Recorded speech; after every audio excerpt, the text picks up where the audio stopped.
evening or well, yeah, good evening wherever you are in the world. This is, as you see at the bottom here, Thomas Sock. Well, I am he, and I hope that you will benefit what I'm about to present to you today, which is a very good friend of mine that went through a miraculous recovery in his life. It's true miraculous. That's about the best I can call. His name is Gary Bachelor, a formidable human being. He is a dynamic pillar in our society today, especially in Southern California, where we are right now. He does such great works. But before I get into his story, which is fantastic, just unbelievable, I'm going to start doing a series of speeches along with other individuals, women that have gone through some trials and tribulations. There's one particular lady that came from Lebanon. She was kidnapped from her home when she was a child, was forced to marry a gentleman that was three times her age and had guns pointed at her until she was able to come to the United States. Another woman that I know personally that went blind at a certain age. Her mother got sick and she had to take care of her mother while she was going blind. Her mother uh, was unable to take care of herself, and my friend went blind, and so I'm gonna have her on. And hopefully, there is another individual, another woman that went from Malibu to a roach infested hotel in South Central Los Angeles. But as I like to refer to her, as having a beautiful mind. All these broadcasts are supposed to bring in more light. And in these particularly dark and troubling times, we need dark and troubling times to frame the outside of dark so we can see the light more readily, see more of light. And so that's my purpose, is to shed more light. Right. So stay with me. I'm on YouTube also, and also I'm on a platform called Pantheon, Patreon, where you can become a patron and you can subscribe to it. And it's a low fee, $20 a month. And I will be talking about different subjects like what I'm talking about today, but it's all to enlighten so many people. Also on YouTube, you can catch me on YouTube. So hit that subscribe and like button. Okay. So let me get started by telling you about my friend. And as it says, one of the greatest words that we can use is friends. And so my friend Gary Bachelor is a friend because God wants us to be friends, all of us. And so he has allowed me to be his friend and he's done some great work. So let me just give you a thumbnail portion of this fantastic human being. During the 30s and 40s, there was a great migration of African Americans, Black Americans, and that time were called colored people. And his grandmother, by the name of Julia, came from Louisiana and settled out in Southern California, Long Beach to be specific, and then eventually moved to Compton, California. Now, after being here in Southern California, her daughter And then, which is Gary's mother, met his father out here.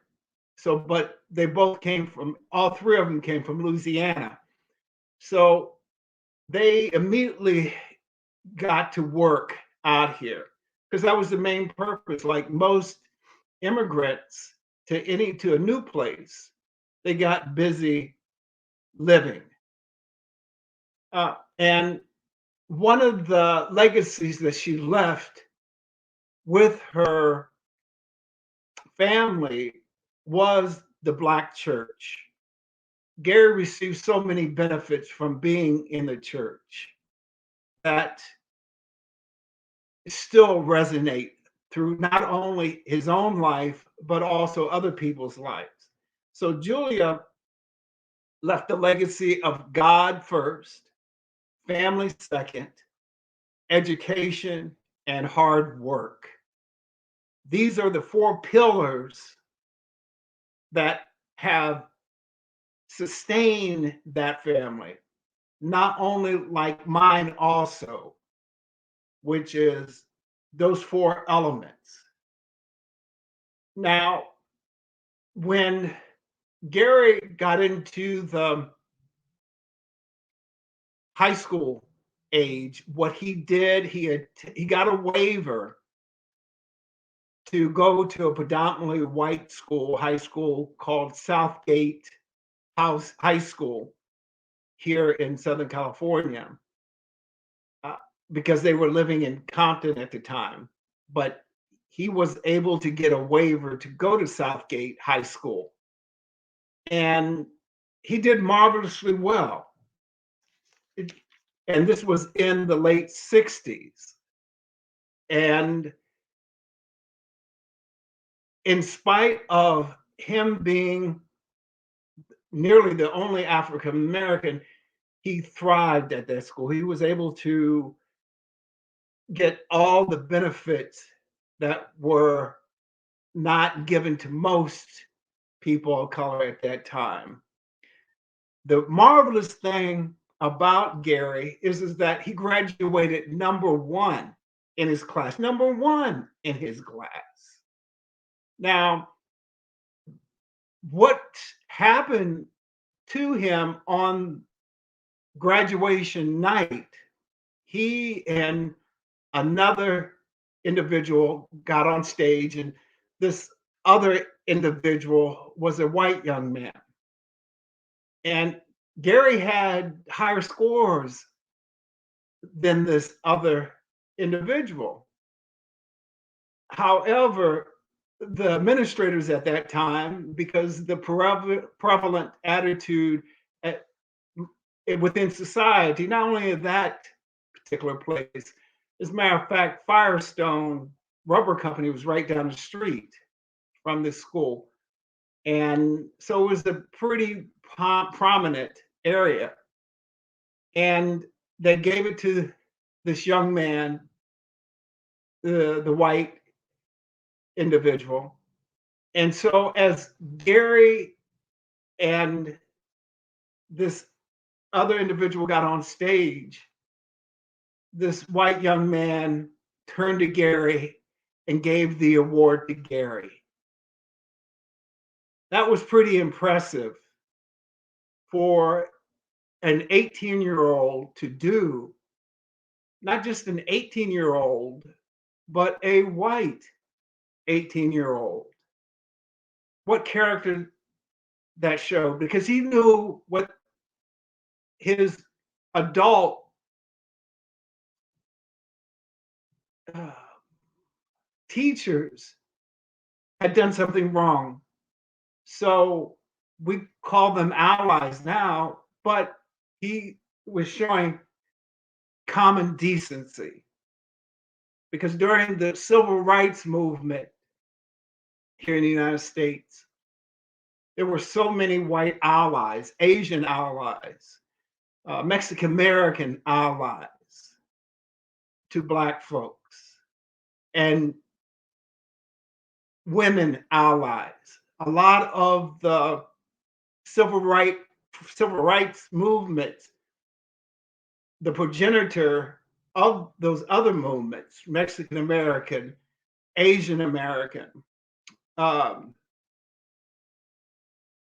the feminist movement, all were born and raised out of the African American protest at that particular time. Now, also, what was impressive about Gary is that he got a scholarship and was admitted to Notre Dame University. Now, just getting into Notre Dame was impressive, but what was even more impressive was this was the highest distinguished entrance from that school at such a prestigious university as that. No one had an equivalent college admission such as Gary, my friend, had. So he broke down a lot of stereotypes at that time, I can imagine. Now, Gary went to Notre Dame, and so he got about nearly 4 years into his education until he came down with a disease called Guillain-Barré syndrome. That's Guillain hyphen BARR syndrome.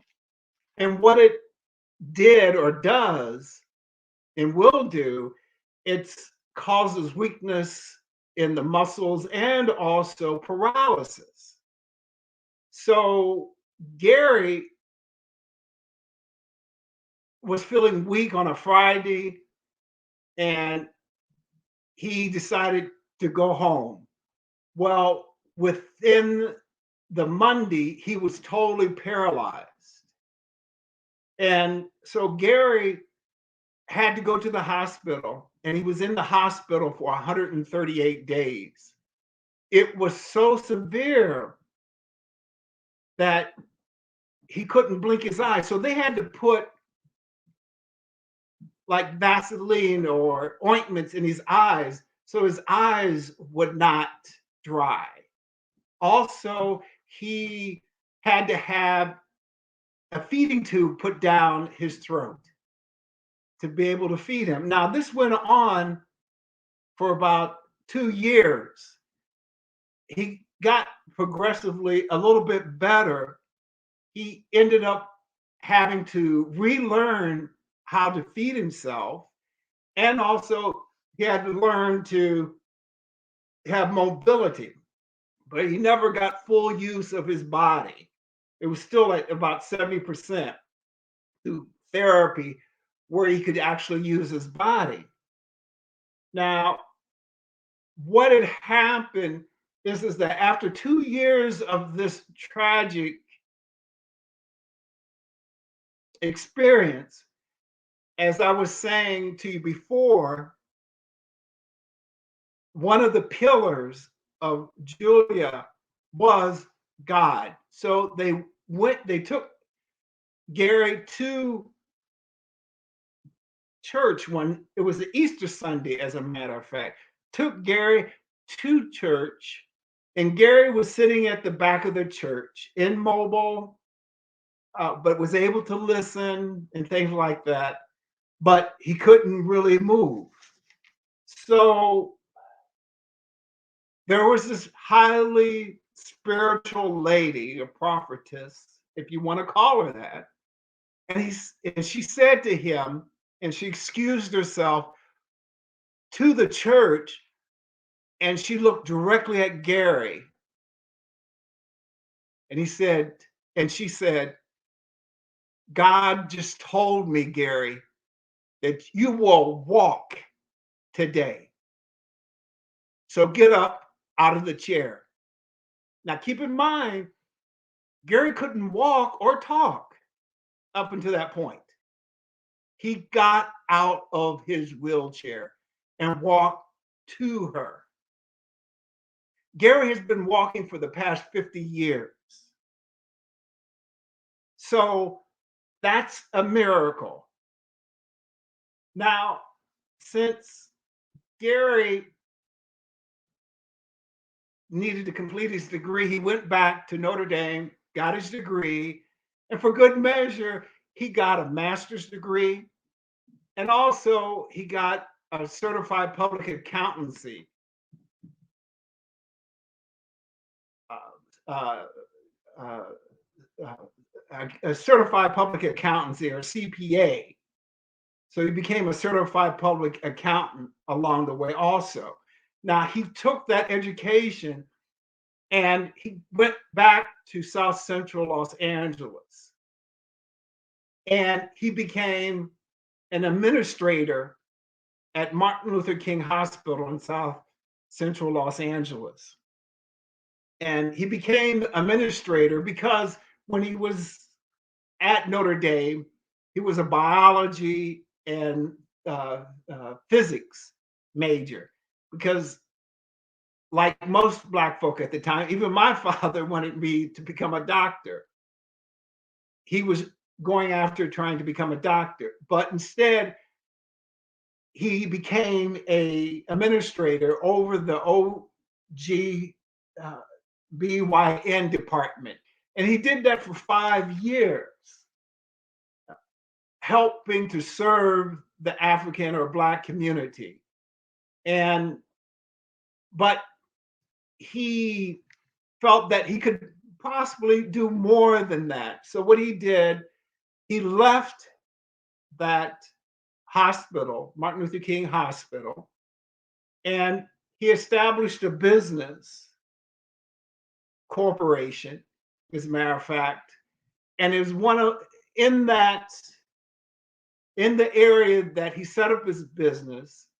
And a lot of you people might not know about this one particular area, but it's on Wilshire Boulevard. And it's one of depending on where you are at, where he was, it was one of the prestigious addresses that you can have. And his business was on a higher floor and it covered the entire floor. I think it was either 12th or 14th floor. I don't remember which one they told me about it, but he had the entire floor. Now, keep in mind, 6 years earlier than that, he couldn't walk nor speak or anything. So he took over the entire floor and he developed a secretarial business. He had a tax service, he had a travel agency, he had machines to copy your important paperwork, notary public, just an umbrella of business services.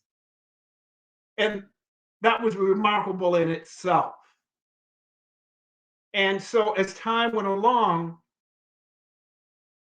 he has gone into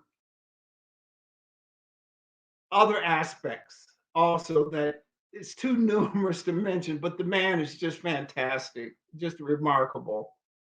And so he has two offices now, one in Los Angeles and another in Long Beach. So he has gone full circle back to where his grandmother started out, which is in Long Beach. And I will have to credit him because he is responsible for a lot of my own success. For the first time in my life, I have an excellent credit rating. I have a financial means that I've never had before. And I credit that to him. My thing is, in my opinion, is public speaking, writing, life coaching, doing Reiki, and so many other things. It's listed on my Facebook page. But Gary is and was and will be a motivator to me because he says, Tom, are you out speaking? Tom, what are you doing with your life? Are you doing what you said that you wanted to do when we used to talk all the time together? And that put a fire underneath my behind. So that's the reason why I do these videos. And once things start to open up even more so, I will be traveling through not only the United States but the world. We don't realize that we are all the same, but we're different. Either male, female, black or white, Asian, Latino, whatever.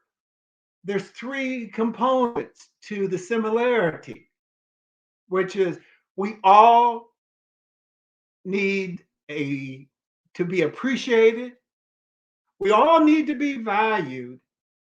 And we all need that blessing. If you go through every religion, every religion says the same thing pretty much, which is the golden rule. Treat people how you want to be treated. Look at Confucianism, Hinduism, look to, of course, Judaism and Christianity. It has some derivative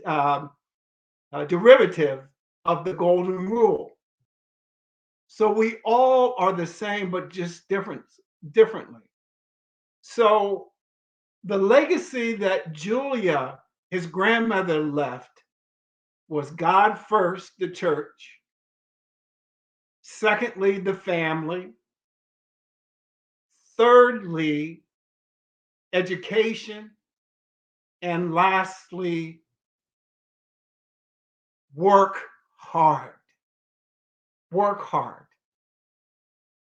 And as a result of that, not only has Julia's legacy affected Gary, but also his siblings. Siblings all have done quite well. All are homeowners.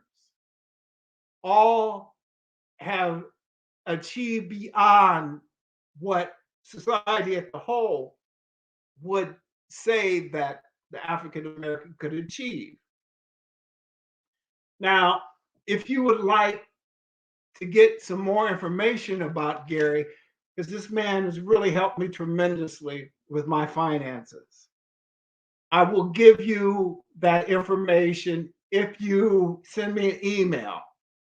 It's fliesfar@gmail.com. That's F is in Frank, L is in luck, Y is in your, S is in Sam, F is in Frank, A is in apple, R is in Rusty, E as in email at gmail.com. And we, meaning Gary and I, will travel anywhere in the world as long as it's worthy. And it's worthy meaning that we don't do things for free, because there is a scripture in the Bible: every laborer deserves his or her wage. And plus, you will appreciate our service more if we do charge. Now, the reason why I do these right now is to get my name out there, because I'm not getting paid to do these StreamYards or the YouTube, or on Pantheon. I will get paid. It's like $20 a month. But as I was saying to before, I will have this up and coming series where I will have women that have overcome great obstacles to succeed, and from every background, irrespective of nationality. Please get in contact with me.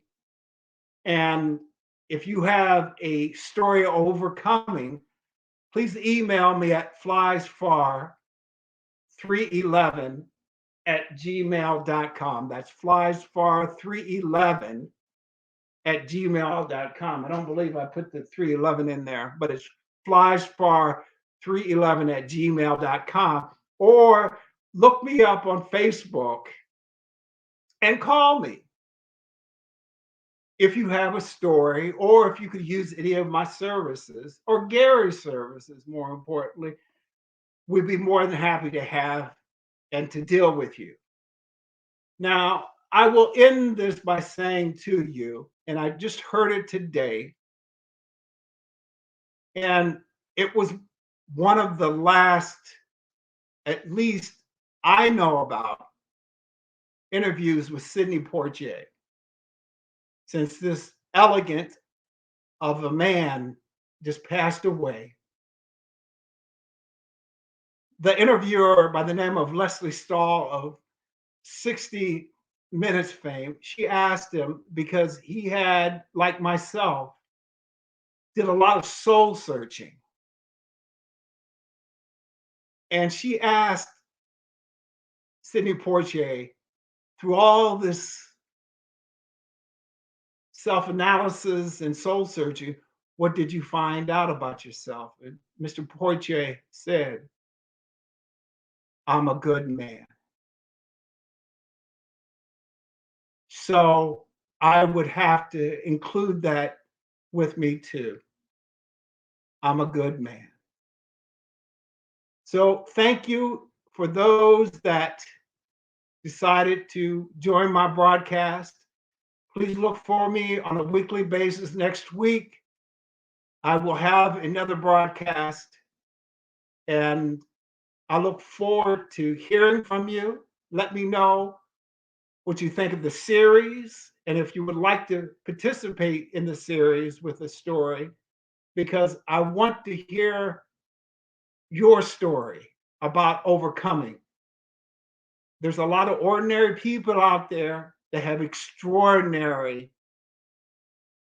stories, and other people need to hear your experience, strength, and hope, because that's what we all need at this time: your experience, strength, and hope.